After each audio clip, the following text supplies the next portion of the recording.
کئی چیزیں لیگل ہوتی ہیں لیکن چونکہ ہمارے لیے نقصان دہ ہوتی ہیں تو ہم وہ نہیں کھاتے یا استعمال نہیں کرتے.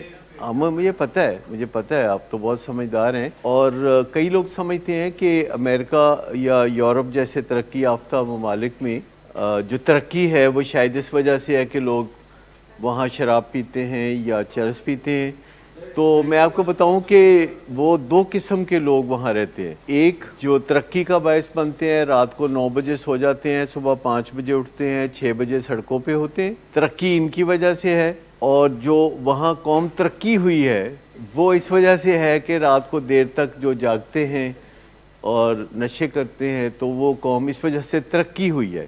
یعنی وہ جو قوم ترقی ہوئی ہے وہ شراب اور چرس کی وجہ سے ترقی ہوئی ہے. اور جو اس قوم نے ترقی کی ہے وہ ان لوگوں نے کی ہے کہ جو شراب اور چرس نہیں پیتے بلکہ رات کو جلدی سو جاتے ہیں، صبح جلدی اٹھتے ہیں. کیونکہ جب انہوں نے شراب پہ پابندی لگائی تھی 1920 میں، کیونکہ انہوں نے پتہ تھا کہ یہ ٹھیک چیز نہیں ہے، تو لوگوں نے شراب گھر بنانی شروع کر دی. تو پھر انہوں نے شراب پہ پابندی ہٹا لی اور کہا کہ لوگوں کو ویسے سمجھائیں گے. اور جب انہوں نے لوگوں کو سمجھانا شروع کیا تو امریکہ میں بھی اور کینیڈا میں بھی بہت کم لوگ ہیں. واشنگٹن ڈی سی میں جو ان کا جو صدر کا مقام ہے، جو کیپٹل ہے، وہاں پہ وائٹ ہاؤس میں کوئی کسی کو آفر نہیں کرتا شراب، نہ مہمانوں کو نہ کچھ اور نہ ہی وہاں کوئی ملازمت جو لوگ کرتے ہیں وہ پینے والے ہوتے ہیں وائٹ ہاؤس میں کسی پینے والے کو. لیکن میں آپ کو بتاؤں کہ امریکہ کے پچھلے جو 9 صدر تھے انہوں نے چرس پی ہوئی تھی. امریکہ کے جو پچھلے 9 صدر تھے انہوں نے ٹین ایج میں چرس پرس پی تھی، پھر جلدی چھوڑ دی اور ریہیبلیٹیشن میں چلے گئے، اور اس کے بعد they went on to become America's president.